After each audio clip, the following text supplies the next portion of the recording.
coming in a month will be the potato puppet of Ian. So, Right, we need a potato puppet of Ian. I don't want it. Welcome to Behind the Sins, presented by CinemaSins. Welcome to Behind the Sins, a weekly look at everything going on inside the world of CinemaSins. I'm Ian Whittington, and this week I'm joined by fellow Bafflegabbers Jonathan Watkins. hello, hello. And Deneé Hughes. We write for CinemaSins and TV Sins and do various other things inside the CinemaSins universe as well. I am not Aaron. Aaron is not gone, just so anybody listening to this, No, he's get gone. concerned. He's gone forever. No, genuinely, like the last time I hosted the show, the immediate comments were, "Did Aaron die again?" It's like, no, he's fine. He's missed he's okay. Because me and Deneé did one with another A-team. I don't remember who it was. I don't remember. If it was I think it was Barrett. Maybe it was Barrett. I think that was the day that I read that comment from a fan that was like, that's right. Yes, Yeah. it was. So yeah, I know we've done yes. that once or twice, and then you've hosted before, Ian. So, he has things to do. He's allowed. He's allowed to be elsewhere. I don't know how he gets everything. Him and Deneé get more stuff done in a day than I do in like a year. So I can't figure it out. No, it is absolute. Having worked side by side both of them you for and 3 Missouri, months, like, it is seeing a it. fact. It's what they crazy. get done in a day is insane. They are juggling multiple companies and Multiple balls. insider trading. I don't know if they're doing that. yes, I mean, Dungeons there and might Dragons be. games. Yeah. And somehow he has enough time to watch so much content. I don't actually watch the content. And He's just like, and goes to bed like at a reasonable time. Like It's unbelievable. He goes to bed at 9 o'clock and he's watched like every episode of Survivor, Big Brother, Australia, Sweden, New Zealand. It's not right. I was like, how are you doing this, man? And he has 4 and now kids. and has 4 kids, and he's running some like event in Chicago now just because he has a bit of spare time in the evening. He's handing that over though, right? Isn't this like he's going up there to like because he is, but he is he is running it as well. Yeah, Like he that's is true. absolute knee deep in it. Yeah, you guys are wild. So let's talk more about how busy we are. I present things with the SinSide Scoop. What's he building in there? Pay no attention to that man behind the curtain. This is a true story. Here we take a look at the videos from the week, the process of sending them, and how we felt about the show and movie in general. First up is Commercial Sin, Space Force. Space Force. A what's the title of this one? Recruitment? Space Force. Purpose ad. Purpose ad. Your It's, purpose. purpose. Yeah, we send a trailer for the Steve Carell Netflix show Space Force. we had to be careful No, we with did this not. one because there's a show and then there's something else as well. Yeah, this is there's the like actual, the company. actual Space Force, which Yeah. I went to the. I kind of forget sometimes this is a thing.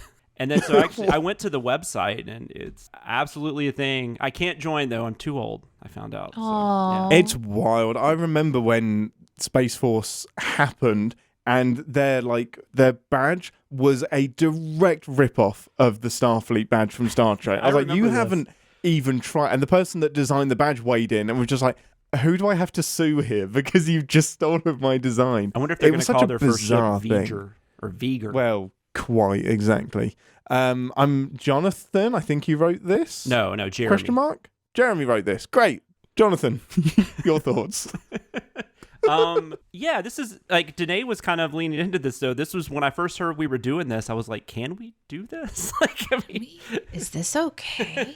but I this think the allowed? video does a great job of just our usual batch of silliness, and it gets some nice jabs in there.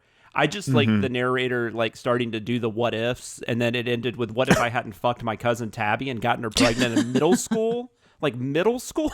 Like what? I am sometimes amazed at the things that we do, right? But I was with you. I'm with you. I was like, can we? But we did. Oh, we did that. No, we've Okay, done it. It's We're out doing there now. this. It's happened. Mm-hmm.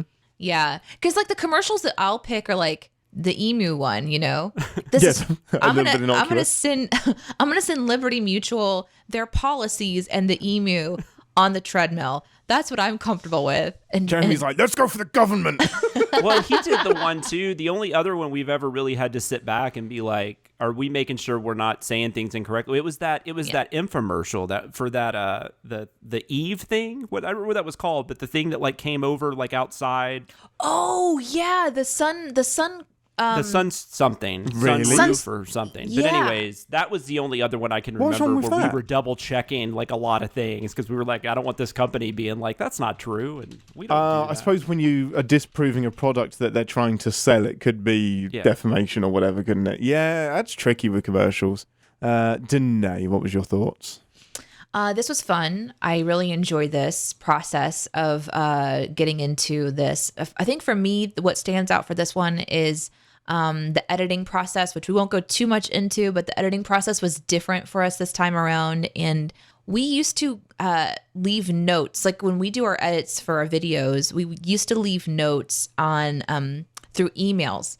So we would watch the video that we put together and we would write it down on a list, like timestamp, and this is what's happening that we need to change. And we've been able to like streamline that process, but we had to go back to old school notes on this one. And that was really the first time that I've seen old school note style. And so it's always interesting to kind of think about how the channel has evolved over the years. And when CinemaSins first started, when Jeremy and Chris did their first video, they just chatted back and forth on email about everything. I cannot believe that. Yeah. Like, knowing the process we have now, doing everything with movie timestamps, notes, everything by email just written up. Yeah. I don't know how you get that Well, even content the way done we in a write week. the scripts is different. I mean, everything's different. Yeah. Yeah. It's wild. We continue to just look at our process and think, okay, so we all work from our own home environments. We all have to communicate somehow. What's the quickest way to do all of the things we're doing? Because like you guys mentioned earlier, we produce a lot of content. So how do we continue to produce all the content we're producing and still save time somehow? And so we're just looking for those little ways of saving time. And in this particular case, we had to go back to an older method just because we didn't have the ability to leave notes like we usually do. We had to kind of do a workaround. And that was a really interesting thing for me. I always can find sins that I love or something that really stands out. But in this moment, that was my experience with this video. We've got to give Aaron time to be able to watch Survivor. So we have to figure out easier ways to do these things. He needs to get that TV time in. The vague recruitment speech is vague and recruitment-y. Like, it's just, there's no imagination in this. I hesitate to call it a commercial or whatever it is. It is just generic look into space. It could just as easily have been like But a it's trailer like, to a Star Trek it's movie. space. Like, I would just think you would really sell that. Like, I don't even think that would be that hard to sell. But yeah, you're right. Like, this is just kind Be of an like, astronaut. I don't want Like, to how do have this. you made this undesirable? It's crazy. Like, how do you? Unbelievable. It's I don't want to go to space. That sounds awful. Oh, absolutely Well, I do. don't personally No. want to, but I think there's a lot of people that would interest them. You know, I don't Yeah. think it's amazing that I don't know. Like, this is so just straight to the point. Like, come join us, please. We would like to have you with us on this journey. By the way, somebody in the chat mentioned that what the commercial I was talking about was for retractable awnings. Retractable awning's good. I'm glad they didn't sue us. But no, I just love that. Your purpose on this planet is not on this planet. What? what do you mean? Yeah, I don't get that either. Who wrote that? That's ridiculous. Oh, I love it. Okay, let's move into TV sins. First up, actually, it's a double feature of Stranger Things this week as we try to whip through it ahead of season. Whip through it as season 17 comes up soon or whatever. First up is The Body, which was a Cardoso Hughes script. Lady Deneé, get it. Oh my gosh. The writing process for Stranger Things is a very interesting one because we're doing some recurring sins. We talked about it a little bit before, so I won't spend a lot of time, but we're thinking in the terms of also producing those seasonal recaps. So to go back and like make sure that we were hitting those, I talked about that last time. But this time was actually applying that knowledge because this was the first time that I think, this is the first time I've kind of written into the series. And it's an odd one, right? Because it's so sci-fi-ish. And so there's rules to this universe you're trying to figure out. And you're trying to you're trying to remember, like, I don't know, just various parts of what we're doing before. But in this episode in particular is when they realize that the body of the son is not his actual body. And one of my favorite parts of writing on this one was both Daniel and I going like, where is the Y incision? And realizing that our version of the Y incision comes from TV shows. Like that's the only way that I know that we do Y incisions for autopsies. Mm-hmm.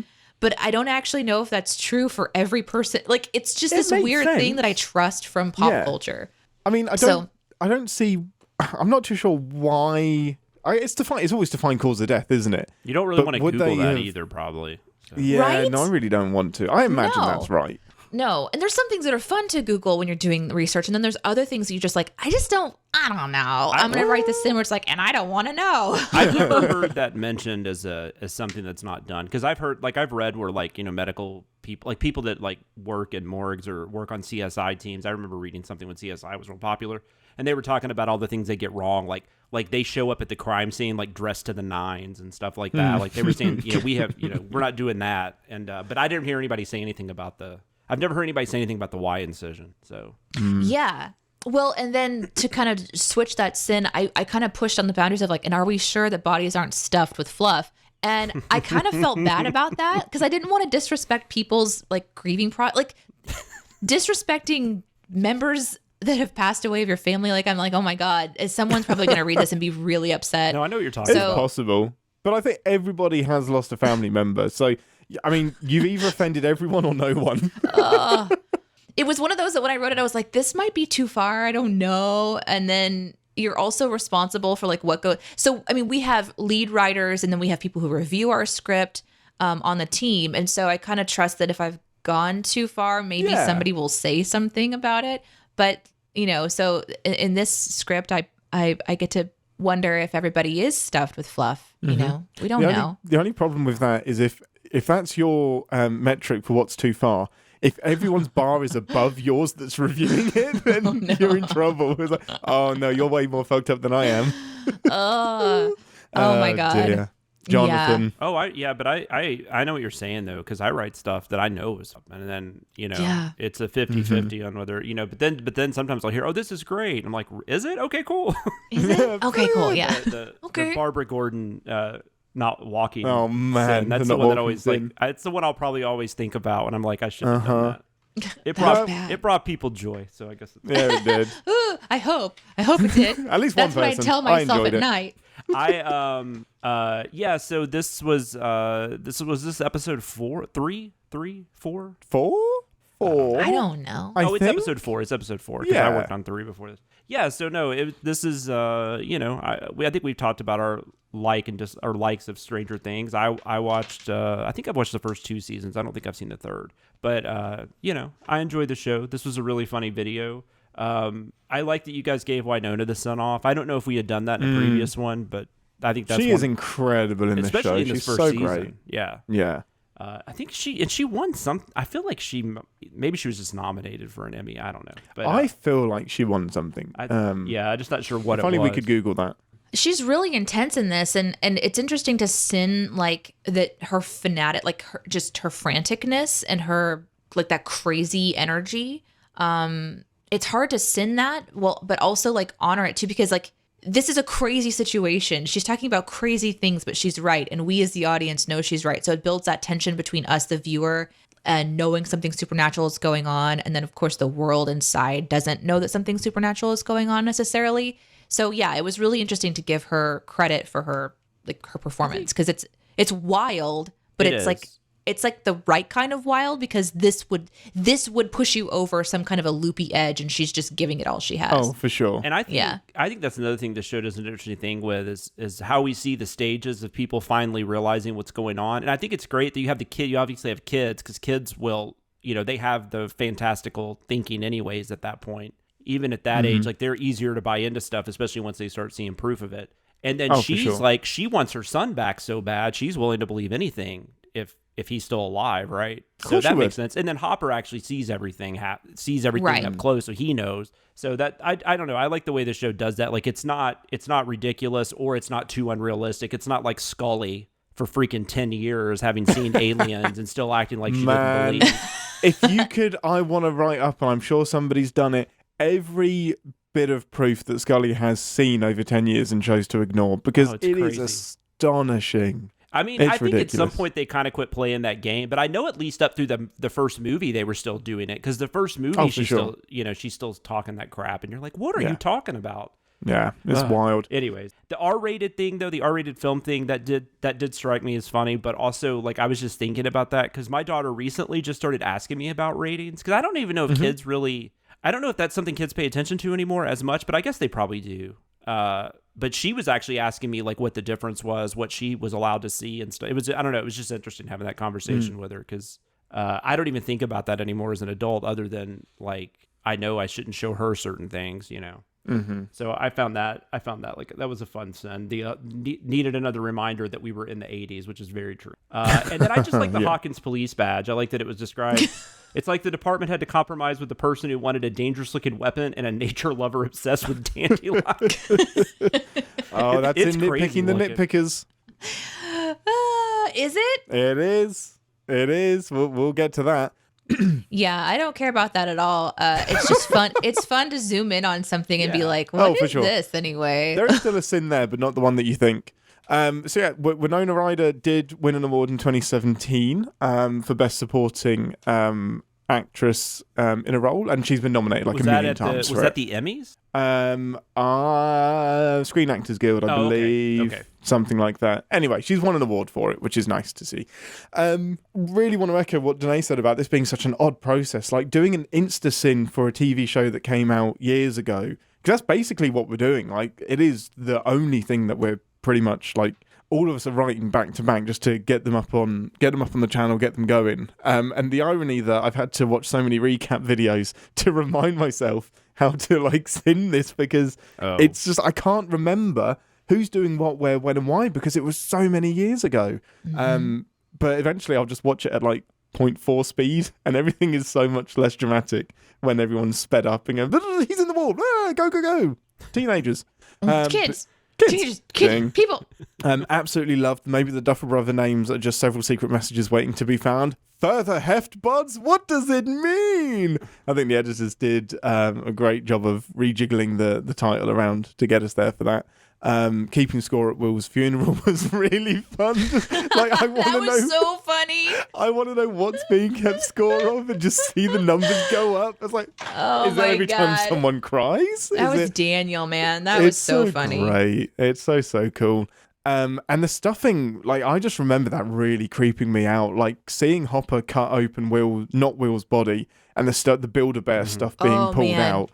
Oh man, that is so unsettling. That build up in that moment is so tense. Because you're like, if this is a real body, like he's going way too far. But at the same time, if he's got a hunch or whatever, it's so great. That is such a great scene. And it's just that immediate vindication, isn't it, as well, that, oh my God, it is correct. Like, Will isn't dead. We can finally like root for this show again. It's so cool. Okay, well, let's move into, Stranger Things, and the Acrobat and the Flea, which was Watkins Whittington script. Whittington, that's you two.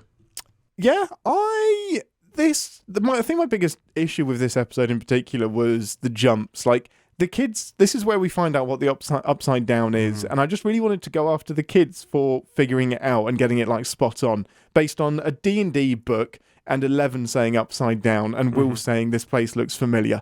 The leap to, quantum dimension, where things are icky and decaying and gross. Like, they hit the nail on the head, and they just really shouldn't have done. So I'm glad we took him to task for that. Yeah, what did that say? It's like Will could be hanging upside down.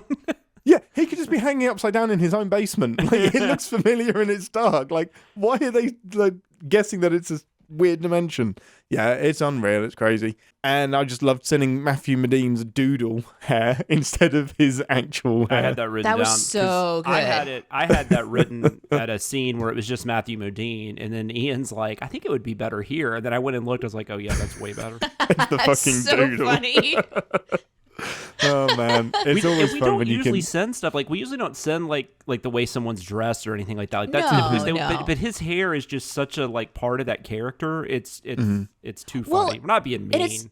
It's funny too because the original Stranger Things episode was really early on for the channel. Yeah. So we might not have that sin if we wrote it again today. But because we did it, we're wanting to kind of like keep that silliness like going. And so I don't know. I just think it's really fun. It's a really funny repeat. I don't feel like if Matthew Modine watched those videos, he would be offended or anything. Like, I don't think we do anything. No. We're just being silly. Because it's super 80s. And I think maybe minor spoiler, the joke gets a nice final payoff at the end of the season. There's at least, and I know the one that's in the next one that's actually quite good too. So we keep doing spins on it, which is one of my favorite bits of writing, is using the same old sins in quotation marks and spinning them into something new. It's always great. Jonathan. I was like, by the time so let's start this off. So I wrote this before I went out of town, and Ian was also traveling at the same times, and he was behind. He had to get a CinemaSins. CinemaSins. I think you had to get a CinemaSins script or something, or you had to do something. So you got a little behind, and then you got sick. Super sick. Yeah, and then we were trying some different things with this script as well, and just I was trying to, like, I don't know, sometimes like your sin brain doesn't work, and for whatever reason, there's not a lot that happens in this episode. Like, things happen, but like it's more like people talking about stuff. Yeah. And so it was hard enough just to do it, and then it's like 4 or 5 days later before Ian can even mess with it because he's been sick and stuff. And then, so he sends it back to me, and then we, I don't know, it just ended up being kind of more difficult than usually a TV Sin script is, for various reasons. It felt like we were writing this one for a month because of the back and forth. That's what it felt like, yeah. And other then, things happening. Like, at some point, like, I think your brain just tells you, like, I'm not thinking about this episode anymore. Like, we've got to move on. And we've got to do different things. Like, I seriously got to the point where it's like, I don't care anymore. Like, I hope people like this, but let's just get this done. Honestly, like, the amount that we say this a lot, but the amount that we write, especially when we're doing like 4 episodes of Stranger Things back to back, it can be like, am I just sinning the same thing over and over again? That's true too. Am I being funny? And I screwed it can be really tricky. And I screwed up because I was thinking, like, because I didn't work on the episode 4, but it had been that long ago since I had rewatched it because my daughter got into it.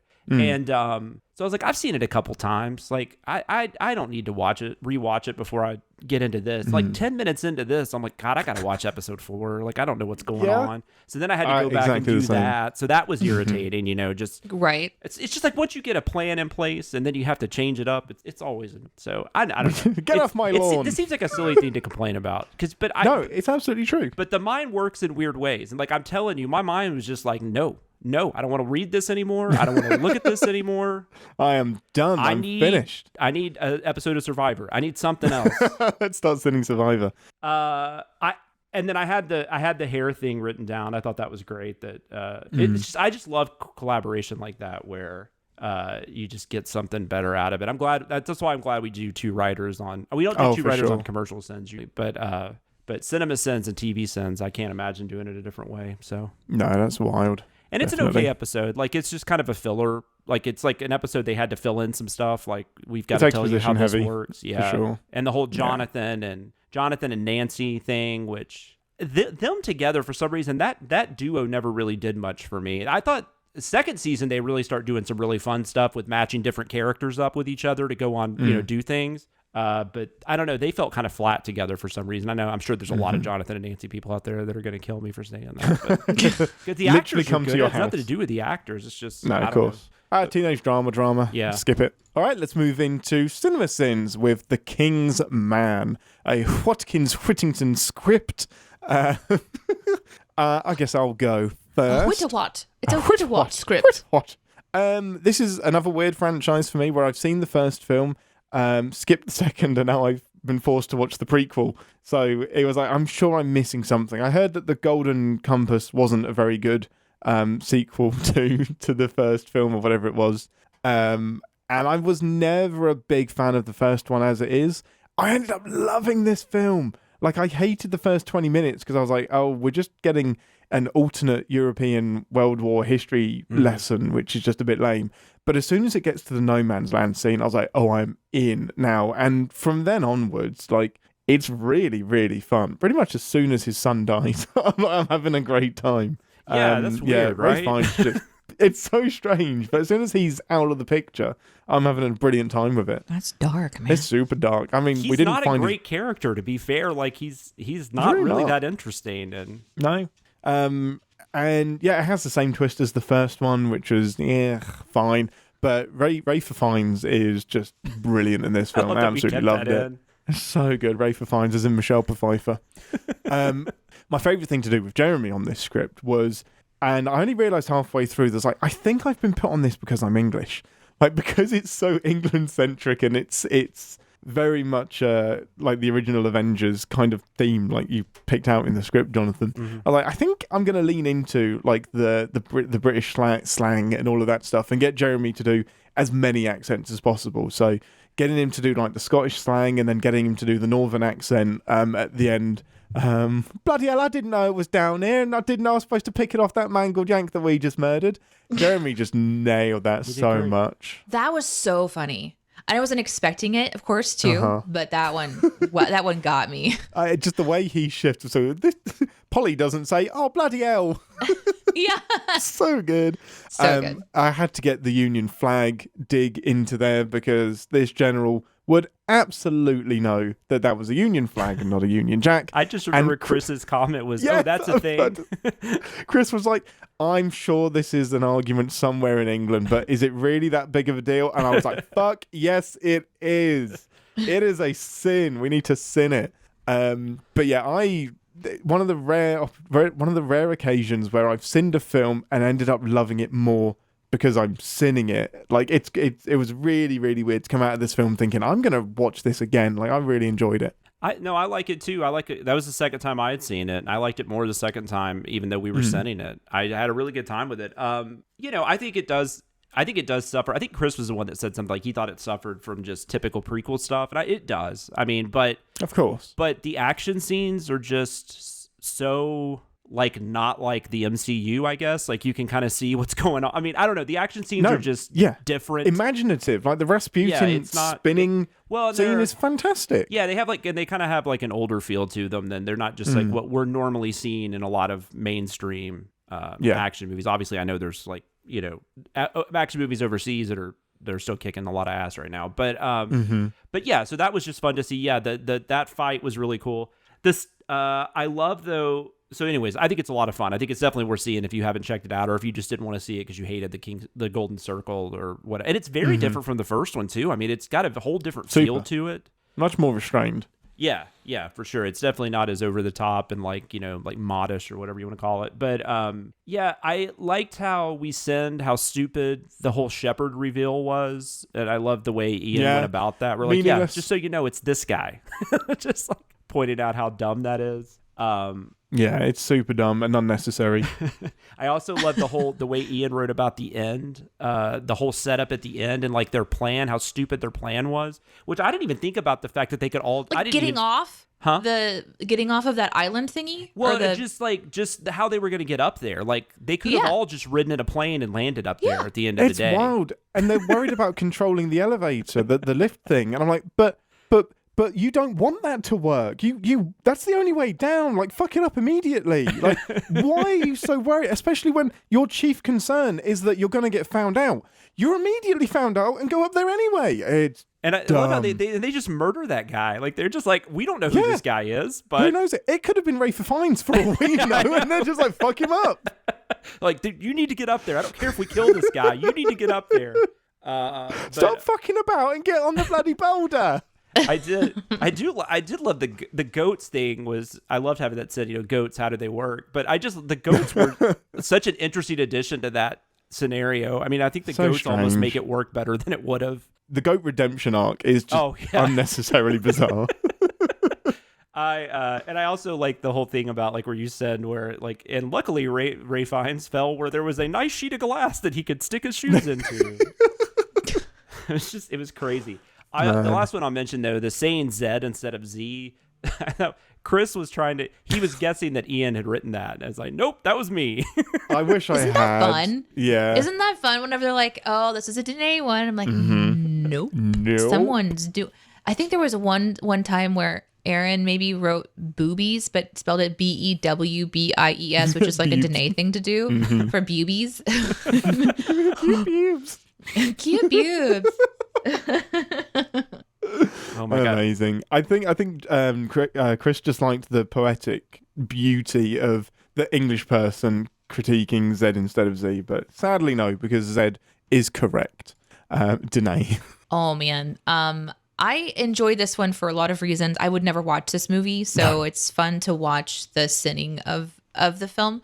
But also I was kind of around as Ian sinned it. So Ian is obviously visiting from England, and so he's been working from both Aaron's house and my house, just kind of going back and forth between our two environments. And so I kind of got to see this being written and then come into fruition. And I got to hear him talking to Aaron about like accidentally liking it. Yes. And the almost frustration with accidentally liking it. Like, oh man, I was prepared to really not like this one. So this is what you said. What's great?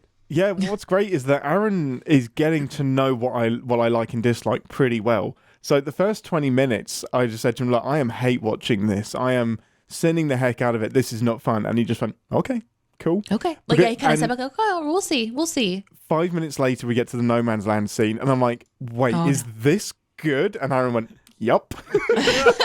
You bastard. You knew I was going to like this. And he was like, uh-huh. He's the reason I saw it in the theater. He recommended it. He's like, actually, you'll be surprised, but The Kingsman's really good. So I was like, oh, I'll go check it out. And that's but awesome. I loved it. I also like just, again, I got to see more of like the conversations happening too on this one. So it was a bit unique for me in that way. But something else that happened in this was Ian getting to kind of have like moments where he would go, got to use my degree on this one. Like, so, yeah, because I have a degree in politics and history, and the main focus was European history in the 20th century. So I was like, did Chris know that? And I was like, this isn't right. This isn't what Hitler did. Nope. Yeah, that was awesome. Yeah, that whole Hitler breakdown was great. Oh, it's so dumb. That was just, I don't know. That was dumb. I didn't like that. I think he's in hospital at this point. After the war, like, he is not doing what the movie says he's doing. Well, and that's the fun part too. It's like, not only was I entertained, I also was educated while watching this. Heck, you know, yeah, just that kind of like moment, like, oh my god, CinemaSins taught me something today. Educated brains.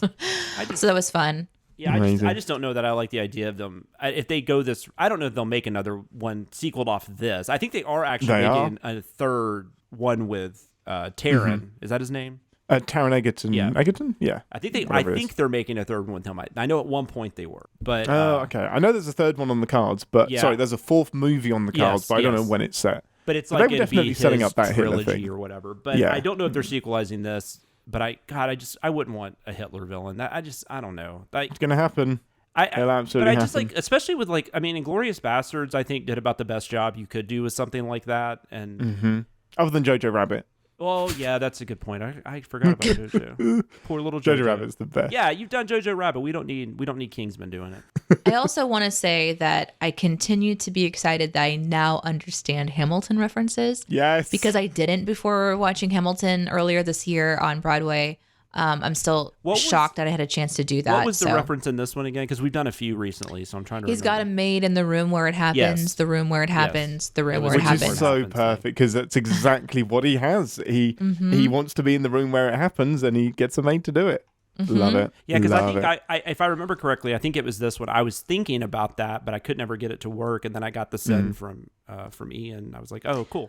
I just felt like this video had that really nice balance of just like quick one-off things and then actually getting into the sins of history and actually getting to the sins of the show itself and their plan, but then all again like having fun, like, oh fuck you movies are thrown in and like when he gets launched into the bunker from no man's land and survives, that's ridiculous. Fuck you movie. And especially because they're just going to kill him 2 seconds later, like all of that. Yeah, right. Just so like that would have made more sense for him to die there, because that guy shooting him was ridiculous.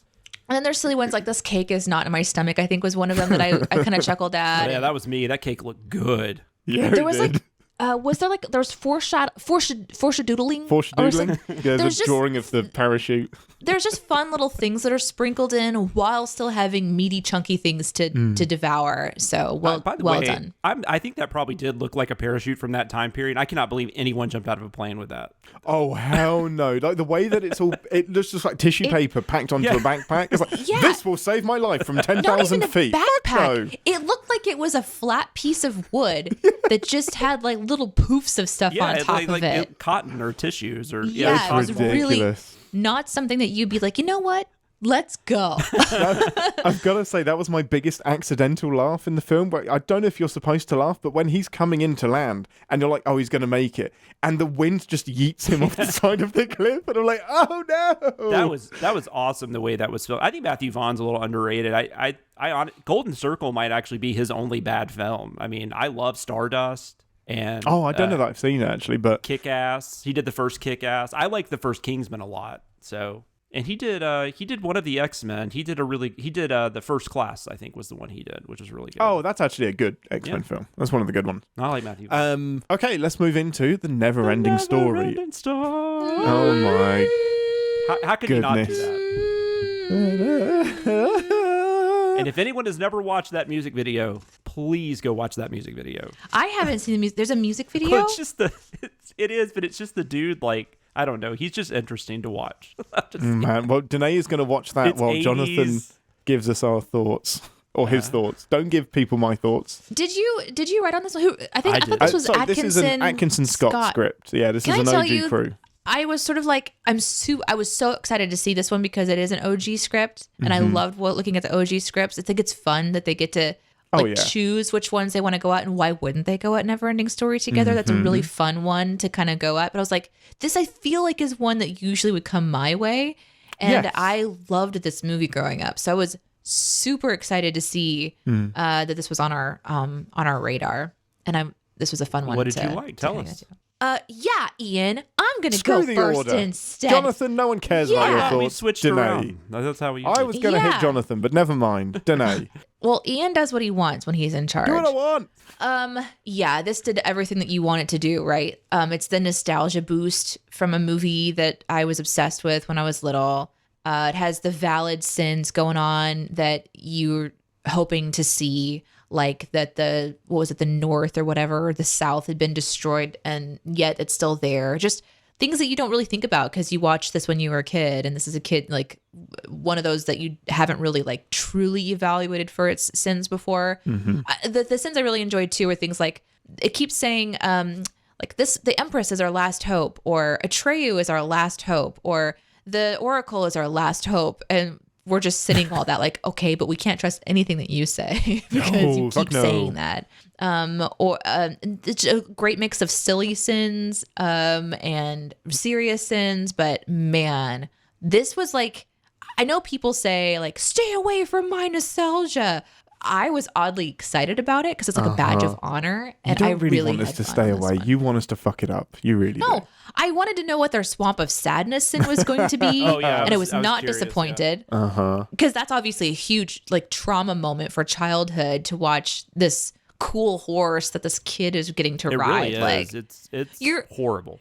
you're watching this kid, then you're relating to it because it's a kid. So you're obviously you're like, man, that's so cool. This kid already has a horse. Like what accomplishments has Atreyu had in his life that he already is at like has his own horse level, and he's already like warrior level. Like this kid's cool. Yeah. And they spend so much time riding through this world, which I forgot about, but like 7% of the movie, I have no doubts in my mind they probably like considered running actual numbers and doing like analytical comparisons. Yeah. I wouldn't put that past them. But anyway, so, and then all of a sudden it's just the horse is dead. The horse is It's gone. brutal. I remember sobbing. Did you guys cry? Oh, as a kid, yeah, for sure. Yeah. Did you cry, Ian? Well, the first time I watched this film was last year.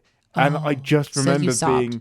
yeah, I sobbed my eyes out. I remember being very thankful that I didn't watch this as a kid, because it's not even like remotely fun. It is fucking brutal. Like that horse drowns. I don't care that he comes back at the end. He No. drowns. Well, that and is he's brutal. sad. Like, because that's He's the whole Yes. thing. God, it was sad. That's awful why you drown. because he's screaming. Yeah, the horse is sad. Yeah, that's what I'm saying. And That that makes it makes Atreyu it is just worse. like, no, Ajax, or whatever his name And is. he's like, he is like sobbing and screaming and pleading with this horse, Yes, and nothing please is come. working. Oh. And then he's completely alone. But the sin of that is absolutely, well, then why isn't Atreyu? Yeah, because he's like also bawling his dead. eyes out. Yeah, which huh? is very He's so Absolutely sad. should have been sunk. 100%, 10 times over, should have been dead by Atreyu now. survives. Yeah, he survives this sadness. I super loved the boob sin on this one. Like, It's such a wonderful thing to just like go, because I remember looking at it and be like, oh my gosh, we're seeing naked boobs, because it's just not something that you see in a kid's movie. So I love that they got that. This one did something really fun too. As I was watching it, and the characters like at the Oracle gates, the little guy, the little guardian guy is like, he's like, you know, he has to get to the second gate. I haven't told you what the second gate is yet. And my sin brain was, how does he know about that? And I think I would sin that. And then like a beat later is when Chris and Jeremy get to that sin where they're like, by the way, how would he even know? That's and I always awesome. love that feeling when I'm watching one content of ours and a sin that pops into my brain is one that gets into it. It was just like this really satisfactory feeling like, yeah, we got it. Nailed it. I'd have written that. Yeah. Yeah, this was a lot of fun. I really enjoyed it. Jonathan, you may go next. I haven't watched this movie in forever. This is one, though, that didn't really stick with me for whatever reason. So, like, I mean, I watched it some as a kid. I don't really remember if I liked it that much or not. But I do remember, like, I was really into, like, you know, Jim Henson and Muppets. So all the, like, the puppetry work or the way they do, like, the creatures and stuff, just all that. Obviously, even still, like, watching it in the video, like, this looks amazing. Like, that rock monster thing, like, that looked great. It's great. Yeah, it is incredible. Or Gmork. Yeah. Scared the Gmork. fuck out of me when I was a kid. But, God, that was so scary. But and I actually meant to ask Chris this before we record, and I forgot. Maybe I'll find out, report later, because I was curious if he still liked it. Because this was a movie when we met as teenagers. I remember this was a movie he would talk about sometimes, like as being one of his like movie he really liked. And he actually I think he got to meet her, the actress that plays the princess. Oh yes, cool. she became a ballerina and never did another movie. Yeah, and she was at him and was a Jeremy were ballerina. at a convention, I think, for maybe one of Jeremy's books or something, and Jeremy was doing autographs, and I think they were next to her, or she was pretty close to them signing autographs. That's awesome. I That's think really there's fun. a picture of him and her. I think. The childlike empress. But I think she's like she's probably our age, because we would have been like 7 and 8 when this came out, so she's probably maybe a couple years older than us. But And she had that cool like my obsession with what it's not like a tiara, it's something specific that like drips down onto your yeah, I don't forehead. remember what that's called. Yeah, little headband headpiece. thing. My Yeah. obsession with those was like exponentially higher after watching this movie when I was a girl. I was like, I want one of those. Whenever somebody says headpiece, I think of whatever that weird thing Picard's wearing in Star Trek Insurrection. Insurrection. Yeah. Eugene Chafor. Oh man. I like that that we've said the 80s cliche of dads trying to force their kids into sports. Like, look, my dad wasn't like that. So, I mean, I did play baseball, but I wanted to play baseball. Like, that wasn't something he did. And he was happy and he was there all the time. He coached me and stuff like that. But, like, I just don't. That is, like, a thing, especially in the 80s. Even I think it got worse in the 90s. Because, like, in the 90s, you've even got, like coaches and stuff that are like, I still remember seeing Air Bud, which is a kid's movie, and there's this whole scene where the coach is just pounding the kid with a basketball over and over. Jesus. And I'm like, what the hell is this? Like, I bet it happened. Absolutely well, that's guarantee the it thing. happened. I mean, the sad thing is, I do know, obviously, this is not a stereotype. I mean, there are dads like that. I'm just saying, I'm glad I didn't have one like that. No, and, absolutely. And that did make it more noticeable to me when they would just keep doing that over and over in these. In these 80s movies, and just the rock monster eating a rock and the sin is cannibalism. Oh, that was so funny. That was so genuinely funny. That's so And good. I want to say that the craziness that they were describing about the kid making a sandwich and all that stuff, and everything was open and scattered. Yeah, that is wild. 100% accurate. That is. That's just life. If your kids Yeah. are making food at that age, you're gonna have to be there, and then you're gonna have to, close everything after. I don't believe it. I don't believe it. You come hang out with my daughter for a week. I'll let you have free reign. You'll see, and they like, and you'll go in the kitchen after they've left. Like, just 6 drawers will be open. Why did you open 6 drawers? Like, what were you looking for? Like, what Why about did like you a need drawer the we keep blender? batteries in? What'd you need a battery for? That's amazing. Yeah, I don't have the same connection to this film. Maybe an age thing, but I didn't watch it growing up. It wasn't in the rotation of movies at all. I knew by reputation that it was a bonkers, bizarre acid trip of a movie, and that a horse dies, and that is traumatic. So I was ready for it when I reviewed it last year. And it hit me. Like, that horse scene is fucking miserable, and we've said it, but it is really, really dark. But yeah, I love the Jim Henson-ness of all of this. I love all I can remember is the Empress's like palace thing. And then the people with regular sized bodies, but massive fucking heads. Huge. I'm yes. like, is this an alien? Like, all we're going to do is we're going to scale up their heads by 300%.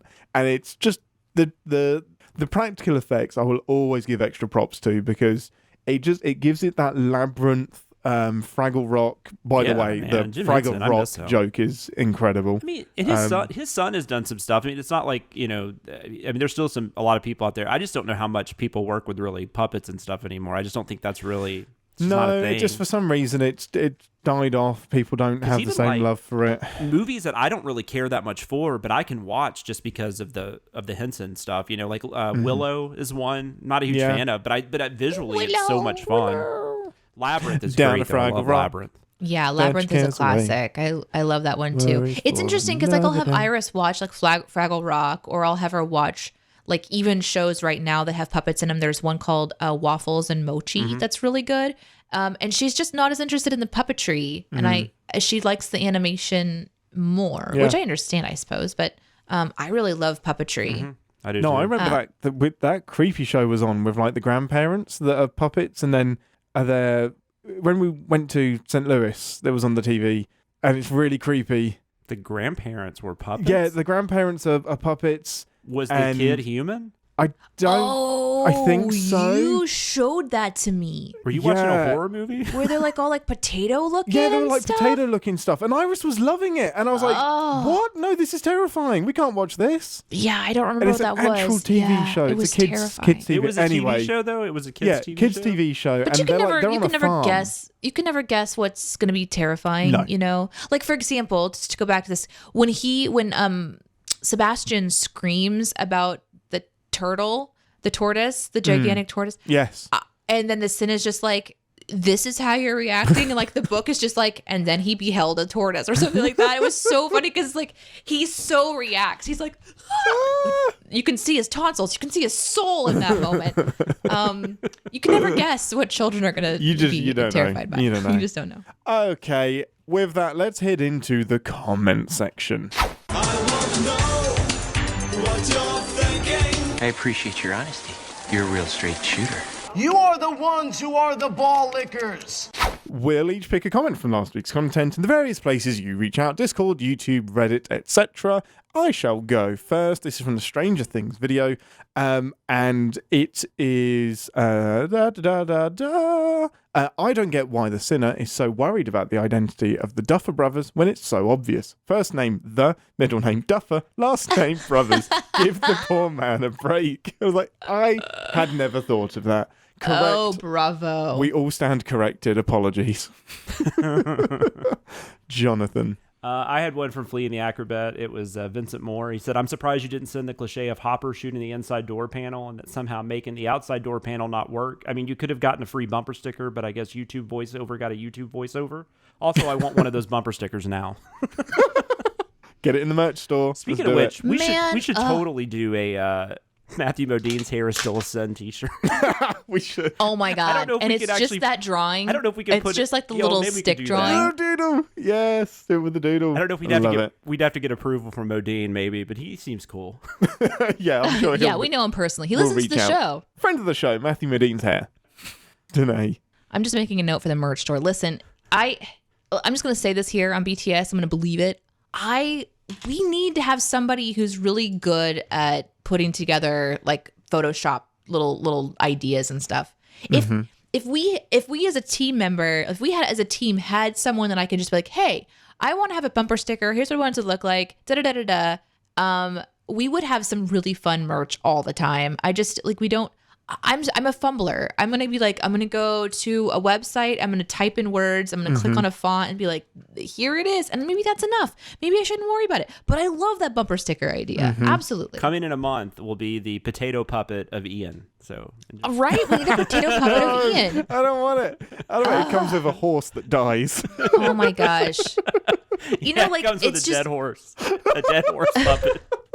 Oh my God. Oh no. It comes with a puppet that's like you can never get it unstuck from this big like circular puddle. Like you go to pull on it and it just sucks it in even more. Oh no. Puppet. It's very sad. Oh man. I'm gonna go to a comment that was on the commercial sins video this week. This is from Jim Stennett, who says, "Is picking a fight with guys who operate killer satellites really a good idea?" And I just want to say we're not picking a fight. Nope. But I understand what you're saying. And also Curtis on the same video says, "I may be biased, but that was hilarious. I credit the writers because that was so funny and so short. Great sinning." Nice. So, yeah. Yeah, if the government is listening, please don't Space Force us into orbit. Yeah, don't do that. Don't do that. We're just having a good time, okay? We're just having a good time. Take a joke, jeez. Okay, let's move into nitpicking the nitpickers of the nitpickers.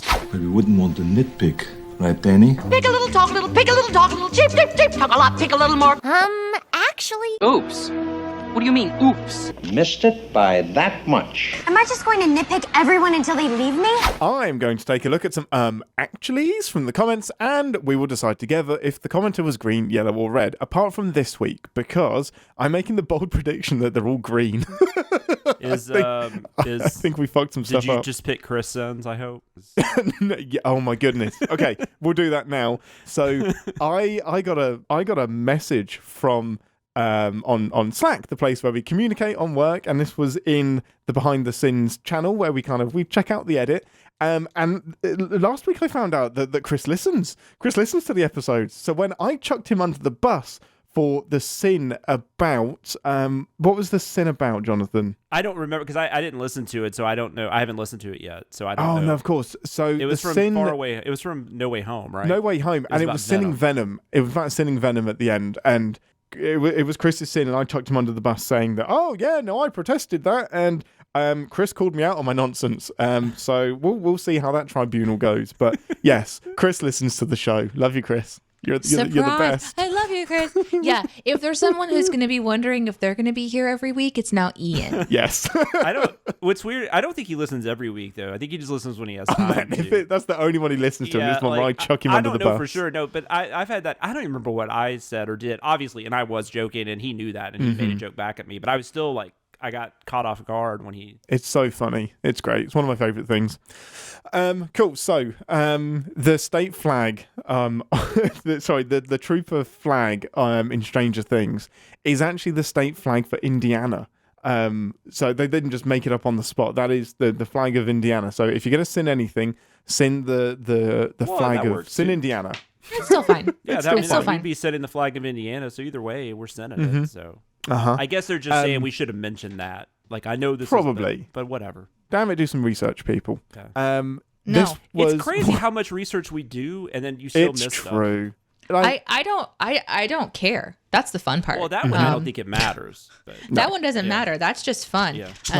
That's just like this badge is dumb. And here's why. Yeah. And if the badge is from an actual flag, then by inference, that means that the flag is dumb. I mean, the majority of people that live in Indiana don't know what their flag looks like. So, Listen, it's obviously a dandelion battle gear. It's obvious what it is. We all know it. I will say I do know what the Tennessee state flag looks like, but I do sometimes have to think about it for a second. Of course. I mean, it's just not, I don't have it in my house. And ours, from Missouri, ours has bears on it. I'm pretty sure.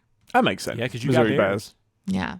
Missouri Bears. I mean, not necessarily where you are, but there are bears in Missouri. Mm-hmm. So the next one is another example of, some of the comments literally said, man, if you just Googled this for 2 seconds, you'd have figured it out. And this is from the King's Man. And the sin was that Rasputin takes a little bit of poison every morning. And I just wrote, that's not how poison works. And of course, that actually pretty much is exactly how poison works. So it's called Mithridatism, or Mithridatism. And this is the practice of taking little bits of poison to build up an immunity. And it actually works with most poisons. There's only a couple of poisons where it will kill you and you'll get toxic exposure. That's terrifying. Right? But the practice of finding that, dialing it in to build up an immunity is true. And it is something that Rasputin did as well. Oh, well. So I will take that back and I apologize. You are a green, sir. Or madam, I don't know, or person. I don't know who actually did that. Okay, let's move into some sin to win. Wait, what do you want to do? You want to play a game? Please, nobody ever lets me play. I want to play a game. It don't matter if you win by an inch or a mile. Winning's winning. Competition is meaningless. We're going to play a game together to separate the winners from the losers and the sinners from the soozers. Did you do that, or was that Aaron? I remember it from the first time we did Sin to Win, and he's cut it out because he doesn't like it, and I'm bringing it back because I do. Oh, I love this so much. I don't even. Okay, so this week we first of all, again, shout out to our our guest producer JCD, and who always likes to me to also mention Chris Batkinson, who helps with putting these things together. I really appreciate you guys helping with them. I'm gonna give you guys an option. We can do the game we normally play, or we have one called 3 Sins and a Lie. It doesn't matter to me. So 3 Sins and a Lie is where you guys are going to be provided with a movie and 4 sins from that movie, but only 3 of them are the real sins, and you have to guess which one is fake. Man, that's... Yeah, let's do it. Okay. Yeah, let's do it. All right. So I don't care about point systems. If Aaron was here, we would stop the show and discuss point systems, but he's not here, so we're just going to play and have fun. Yeah, but I'm here and I care about point systems. So I guess it's just like you guys can get. I'll give you all 4, and one of you can guess. And if you can't guess it, the other person has a chance to, and then they take a point. Sure. Okay. But do we even know our points from last time? Like, are you keeping track? I'm keeping Ian track probably of it. is. I haven't. I have been. my I haven't God. been worried about it because I know he is. Even the live show, I've included that, but not in the overall Don't you total remember because the it doesn't live show? count. He said Chris and Jeremy, it doesn't count because Doesn't count they're because not it's a here live every show. week. But I've still recorded it. And he said that to Wow. them, like to his boss's faces. Oh my I'm amazed I God. have a job. I really am. Well, me too. All right, let's go on. The first one is Princess Bride. Mm-hmm. Okay, and we're going to start with a flip a coin. I have no coin, but I do have this little Wait, what? turtle. If it lands on its feet, that's heads up, and that's Ian. If it That's lands on its back, then Jonathan's going to go first. that's Jonathan's going to win. It landed upright, so Ian, you'll go first after complaining. Yes, Well, do you ma'am. not believe me? Let's go. I believe you. Now that I've won, Okay, I okay. believe you. The Princess Bride. Okay, so here are the sins that you have to guess which one is not actually a sin. Okay. Not to mention the other classic blunders of forgetting your morning coffee on top of your car on your way to work, and of making a movie and assuming that a certain YouTube channel won't sin it. Okay. That's 1. Mm-hmm. 2 is sinning Fast and Furious movies. Mm-hmm. 3 is Tom Cruise isn't even in this movie, but he still insisted on doing this stunt himself. Mm-hmm. And 4 is for a fairy tale lake, this body of water sure likes an American river. Princess Diaries or Princess Bride? The Princess Bride. I get those the one, confused all the because you time. wrote on Princess Diaries. I did. So again, it says you're provided with a movie and 4 sins from that movie. However, only 3 of them are real. Mm-hmm. You have to guess which sin is the fake one. Can you read the first one again for me? Not to mention the other classic blunders of forgetting your morning coffee on your car on your way to work, and of making a movie and assuming that a certain YouTube channel won't sin it. What was the last one? For a fairy tale lake, this body of water sure looks like an American river. I'm going to go with... I know we've done that Tom Cruise sin. I know we have. I don't know if we did it in this video. This is part of the fun. Yeah, I'm gonna do it. Tom Cruise. That's the fake. That is not correct. Oh, I'm glad I didn't go first because that was my guess. Too. That is was an it? actual sin from The Princess Bride. I'm sure it is. I've I was seen just trying it. to think Alright. of what the stunt was, though. That's what I was trying to think. Like, is it him falling? Probably rolling down the hill, Yeah, I maybe? guess. Yeah. Maybe. Could be. What was the second one? The second one is sinning Fast and Furious movies. I mean, we talked about this on B. I feel like the coffee cup one was in it, too. And the fairy tale lake, I mean, that automatically sounds like, but that could be a trick. I'll guess the fairy tale lake, the fourth one. That is incorrect. Well, Oh, I overthought it. It's All the right, you have second a one, 50-50 isn't it? shot. It's a 50-50 shot, Ian. fuck it. Fast and Furious. That's the fake. That is incorrect. You both fail. It is the first one. I really thought I remembered the first one. That's it. Is the sin from another video, though, if it's fake? Or do you know? JCD is in our live chat right now, so I'm going to let JCD tell me more about that process. I love this idea. I actually kind of like the idea of fans being able to go to a sins video and do this themselves and maybe even write their own sin as the fake one. Yeah. That sounds like a really fun thing for us to have to kind of guess around for. So this could open up some really fun interaction from those of you who are listening if you wanted to try to stump some of the guys on there. That's awesome. But You could take 3 sins I wrote yesterday and then put a fake one in, and I still wouldn't get this right. Amazing. I'd be like, I don't know. For the point system, points. I figured it points. out. Okay. If you get it the first time, 3 points, then 2, then 1. Yeah, and that's then okay. 0. And right That now makes 0. sense. That makes Exactly. sense. Yeah. Okay. All right. Let's go on to one more and see if anybody can score a point. Mm-hmm. This one is for the movie or the Sins video, The Santa Claus. Oh. Does it matter if one of us wrote on this? I still don't think that's going to give me an advantage, but I did write on this. I don't think so. I don't think because so as either. you just said a moment ago, you won't remember anything anyway. Heck yeah. Unless, But if even I get if I this on wrote the it first today. guess, Ian's going to say that's Shenanigans. He's going to play in protest. Mm-hmm. Just for clarification, JCD wrote both of the fake ones on this one. Okay, cool. So that's a good way to do it. they're not from another video. Good. They're added in with like some kind of a context to try to throw us off, which is really fun. Okay. The Santa Claus. This one's going to Jonathan to start. Here are your sins. Number 1. Seems like a pretty fucking important piece of info to just have half-assed stuffed into a pocket. Number 2. Also, Scott could see Santa up on the roof when he first went outside and spooked the man. So why is it that he only just now sees the sleigh and reindeer? 3. Could be that this guy needs to give his medical degree back. And 4. Strangers with candy. I think it's 3. You are incorrect, Okay. Ian. I know 2 it's not, so I think I know it now. Can you read the first 2 again? The first 2? Yeah. Okay. 1 is, seems like a pretty fucking important piece of info to just half-assed stuffed into a pocket. Mm-hmm. And 2 is, also, Scott could see Santa up on the roof when he first went outside and spooked the man. So why is it that he just now sees the sleigh and reindeer? First one is the fake. You are incorrect. No! Jonathan, back to you. It's got to be the last one because I wrote the second one. I'm almost positive. Strangers with candy is your guess? Yeah. You are incorrect. Wow. Yes! I swear there's a sin that's like that. That's amazing! Or maybe we had a sin similar to that and we cut it. Wow. I don't know. But the funny thing is that we're not going to remember. This is the fun part of this. I remember Scott coming out and I remember thinking it was weird he didn't see all that stuff. But maybe it was just something we didn't keep in. Because I thought Strangers with Candy was also one, but I just thought of those 2. That must be the one. Because Strangers with Candy makes perfect sense. After the show, we're going to go back and check JCD's work just to be sure. Yeah, No, I believe him 100%. JCD. That's unbelievable. That's that might just be that might just been an easy one we cut, and it probably wasn't the same thing. Obviously, he wouldn't have written the same thing, but it might have just been similar enough to where I thought it was right. Yeah, amazing. Well, as you guys know, you can interact with us on Discord, which you can find links to in descriptions of this show, I believe. So if you would like to submit your own that you have done, you can direct message those to me with your options. 3 will have to be actually from the video themselves. 1 would have to be one that you write yourself. And this could be kind of a fun thing and a way for you guys to do some sin flexing if you feel like That's awesome. Huge thanks to JCD for doing this one for us. Thank you. That was awesome. We will check your work because we find it unbelievable that we got both of them wrong. Yeah, I can't. It sucks. It sucks.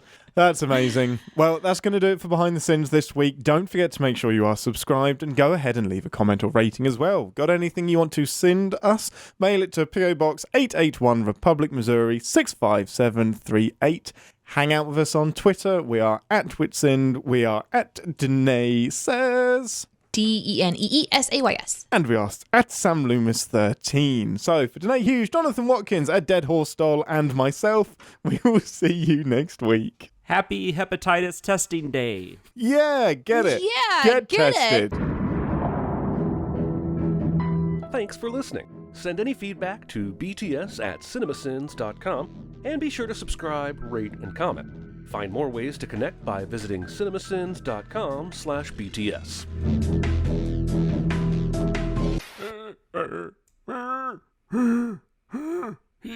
Heed.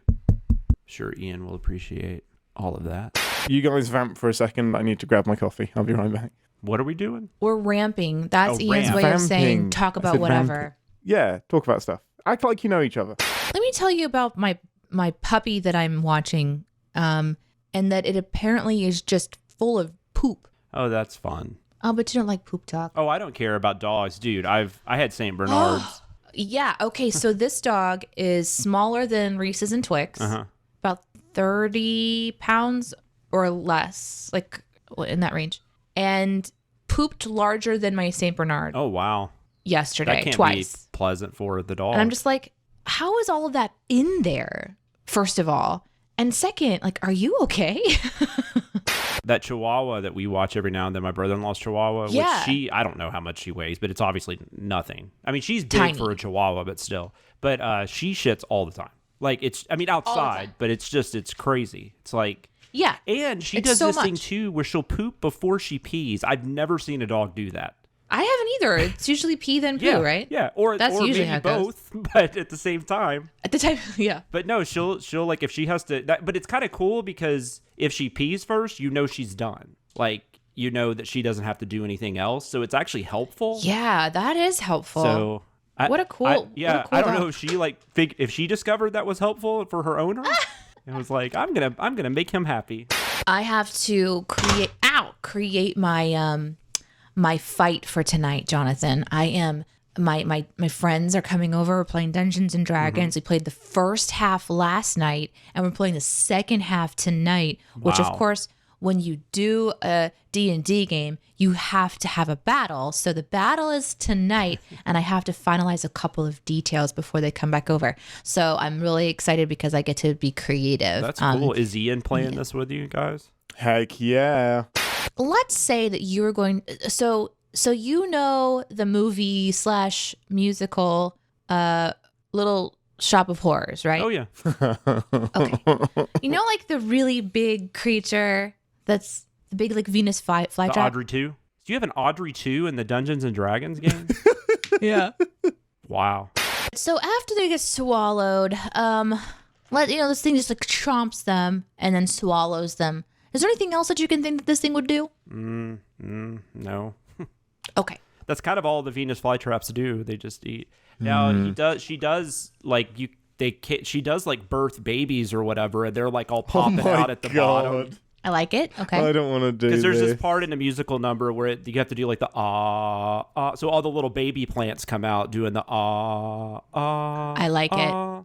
Yeah, I remember that. Okay, that's good. That's good. That's not good. No. Technically, this plant is my character's grandmother. We suspect. Dungeons and Dragons is wild. Yeah. It's so funny because so my job is sort of set the scene, and then I can obviously do whatever I want. So I could tell them exactly what's going on, but the guesses that are happening and the way that they're kind of interacting with the scene, it's so delightful. It's really exciting. Is everyone a creature from like another movie? Or no? Does that just happen to be one of them? Oh man, that would be great though. So the setting is that the players are like students at a school, a really huge academy, like an academy the size of a city. So it doesn't always have to be like medieval or no. You can kind of create whatever you want, essentially. I'd put it in space once because that's my thing. But is it still Dungeons and Dragons at that point? Because do you have either Dungeons or Dragons? So the Dungeons and Dragons is kind of the title of the rule book, essentially. Oh, gotcha. So it's like Dungeons and Dragons : college or something. Explorer. So is the Venus flytrap the main villain? I don't know if I can I'm not allowed to that. know. Yeah, I can't know that. Like I have recommendations that I don't want to make because she'll use them on me. What this made me think though was like Ready Player One, like where like Chucky just jumps in. Remember? You know what I'm talking about? Ian? Yeah. You could totally do that. Yeah. You could absolutely do it. That'd be so much fun. Oh, it's fucking Chucky. So I have never ever lost a character. I've never died, not once, in the 4 or 5 years that I've played D&D. Until tonight. Because my DMs have been kind, but also kind of scared of killing the characters. And the one time a DM tried, he just cocked it up and couldn't. Like, you'd think if you tried hard enough, just stack the deck and you can kill us, but we still won. I genuinely think my character will die tonight, and I can't wait. How did you feel when you started off the game immediately in trouble? What do you mean? Well, I was this. Oh, okay, right. Sorry. So this is my fault. So I was sat right next to Deneé, but I can't see her computer. I can't see her notes or anything. So I start. It's like sacred. Like the DM space is sacred space. You don't look because there's secrets there. You know. So I wasn't looking, but I was kind of like pretend looking. And then I started fucking with her dice, and I was like chucking her dice everywhere and putting stuff on the floor. So she punishes my character. So as you deserved. Right. Well, so my argument is punish Ian, not Steve, and my character is Steve. I was like, don't punish Steve for the shit that his god is doing. Like, that's not fair. Well, that's I can't make it hurt for you though. Nothing would bother you. What could I do to Ian? Punish Steve. That's what I can do to Ian. Yeah, I guess that hurts me through it. What a malevolent god you are. You could take away his basketballs. Yes, my sports balls. That's right. Yeah, I literally just kept keeping mark. I'm like, okay, he's fucked with my dice twice. He's touched my screen twice. Let's see if he keeps doing it. And every time he was going to mess with me, I was going to keep like, you know what? You just have to keep rolling with disadvantage. I didn't know how long it was going to last. My daughter once recently was hitting me. And I just like, Iris, you have hit me twice. You're going to have 2 minutes of alone time and quiet time. And she hit me again. I was like, that's 3 minutes. And then she just starts wailing on me. Now, it doesn't hurt because she's 5. Yeah. But she was just being absolutely obstinate. And I was like, I just kept adding time. We got to 16, I think. And that's a long time for a 5-year-old to have to just wait in the there. Breakfast Club where he keeps giving Judd Nelson detention. Another weekend. One more. You got it. Exactly. It was like that, but with the DM going like, all right, that's 2 rolls for disadvantage. Yeah. That's 3 rolls for disadvantage. Like, come at me. Ian took it like a champ. I think Ian realized, oh no. No, I deep down I knew I deserved this. I just felt bad for Steve because Steve is a kid that just like doesn't want to get into trouble, and the 3 people that he's with all want to get into trouble and fuck things up. So he's constantly trying to put the pieces of everything back together, and they're currently at his mother's house doing at a sleepover. And she's very particular and doesn't want people, for good reason, going into some of the rooms in this big house. And he's just like, people, please, can we not just go to sleep at 8 p.m. and then wake up and have breakfast? Like, why do we have to fuck with my house? I'm like, okay, so you hear something. Do you wake up? And so he's rolling dice to see if he wakes up, and he has to roll twice and take the lower number. He's like, no, I'm still asleep. No, I'm still asleep. I'm having a nightmare. He did. He had a nightmare. Ian's like, I just want a good night's sleep. That's what my character Yeah, this is that's my high fantasy for me, is having a good night's sleep. Just waking up well rested is high fantasy. Oh my god. The slightly creepy thing about my mother in this game is that she gifted a plant to one of my friends who put it in their bedroom, rightfully so, because it's a nice plant. And my mother has a identical plant that can work as a camera.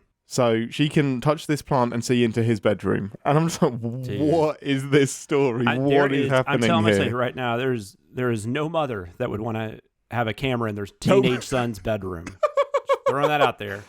Aaron has a super lifelike mask on of Ian. It's crazy. Yeah. Oh, well, interestingly, Ian is still asleep next door. He's snoring, but I managed to peel his face off that makes sense. Put it onto mine perfectly. Yeah. Off. Yeah. Nick fucking Cage! The best bit of that movie. So Aaron has asked Ian to lead today's show, and I'm just wondering if he's already having regrets. I would hope so. He's like messaged me 10 times, but I'm not looking.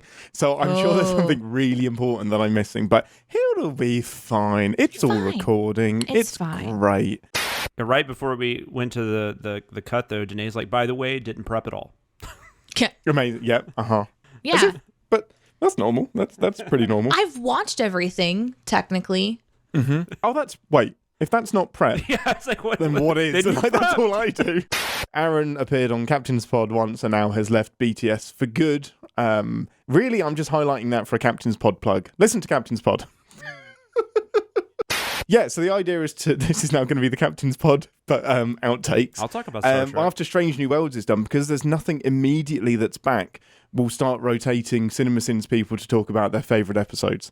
So then everybody will be coming on to Captain's Pod. Nice. But I'm just going to pick Threshold so you guys can suffer through that. Do it. Is that a TNG episode? Oh, it's Voyager. No, it's a Voyager. Some of the worst episodes would be the most interesting to talk about, though, because there's just so much there. Absolutely. Totally agree. I mean, like, what were the writers thinking? I don't judge them too much because 26 episodes a year for 7 years.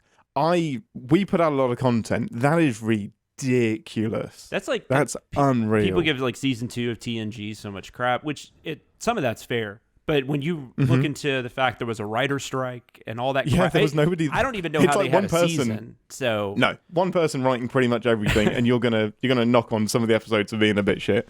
Yeah, being a bit shit. Good luck. Being a bit shit. Yeah. Oh, sing it. Oh, okay. I just did. Can you imagine acting on like just every single day? It's crazy. There's no break. I'm amazed that anybody like carries on with it. It's crazy. Well, and especially when you learn how involved, like, I guess if you were just an actor that came when you had to, but like Lucille Ball, I mean, people like that are really involved in getting everything exactly how they need it to be. That would. I mean, if you're Marina Sirtis in TNG, you only had to turn up for 2 weeks of the year, and there's a good chance one of those weeks got cut from the show. Are you kidding? Deanna got cut from everything. Yeah, good Voyager talk. Yeah. It was always going to happen. Like, put Ian in any kind of like chair, he's going to start talking Aaron's about Star here, Trek. like, I'm sorry. Stop it, moving on. Talk about puns and Pixar and Disney and the world. Love you, Aaron. Love you, Aaron. I can't taste flour. There's too much salt in this. There's no salt in it, Aaron. I'm a super taster. Like I picked flour out of everything I could have picked. Deneé, can you like make some noises or something? Is that something that I need to do to help you to know how to do like the job that you're going to be doing today? What job? No, just the outtakes. Oh. I've usually got some funny noises to end the outtakes with, and you haven't done any yet. Nice. Is that all? Beautiful. I think that'll do. There's only a few movies I can quote. Lord of the Rings has more than most. I think at least that one I know pretty well. Look to me to the east on the fourth day. I think you're either good at remembering stuff or you're not, like, when it comes to quoting, because I've never been good at that. Like, I always get something wrong. Are you kidding? You're the best at quoting stuff. Am I? I don't think so. Like, when people say a quote, though, I'm not good at guessing what it's from for some reason. Unless it's obvious. I want to test something. Maybe I am. Who directed the most movies in 1979? 1979? Yeah. What came out in this? Kramer versus Kramer. I love this so much. Is it Robert Altman? I'm going to have a look. Most movies in. Oh, I thought you already knew the answer. I thought that's why. No, I don't. Why would you ask the question and not know the answer? That question meant something. I was just going to trust your answer, to be honest.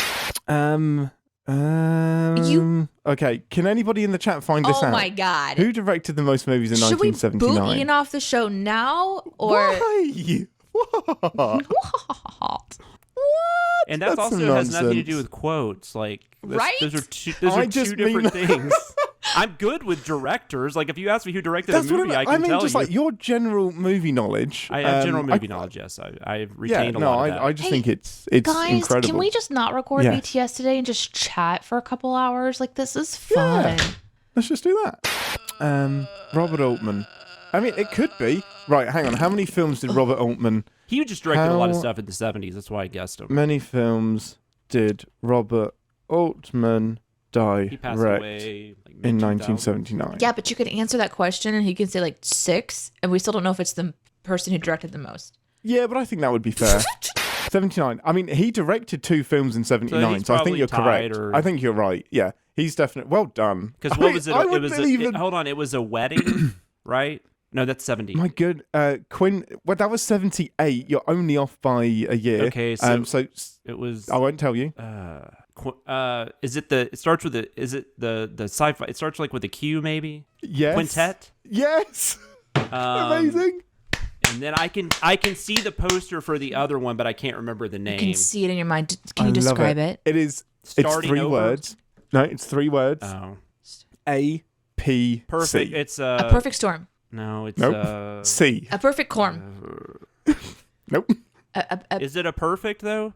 It is a perfect. Oh man, a perfect marriage. City. No. No, that I was getting confused with the wedding. Cornucopia. Nope. C. A perfect couple. Perfect couple. Basically wedding. Yeah. What? I was still guessing. You were not gonna get there. You don't know. I could have. Deneé, keep guessing. Cloud. I mean, the fact that it's actually a perfect cloud. Perfect cranium. That too. Yeah. Corpuscle. What y'all thinking? What you're thinking? Thank you for vamping while I bring up the correct screen.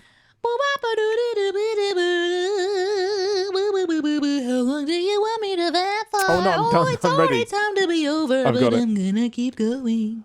Welcome to SinSide Scoop. Wait, he doesn't say welcome to SinSide Scoop. Well, you do on Captain's Pod. Yeah, Welcome to no, the Captain's I do. Ready Room. So you have to I be do. like, How does he? Because I've got a look at the videos from the week, the process of sending them, how we felt about the show, movie in general. Isn't there something before that? I don't think so. Is there not? you know, You'd have to ask people that listen to the podcast. And, Yeah, I know. Deneé It's and not. That's not me.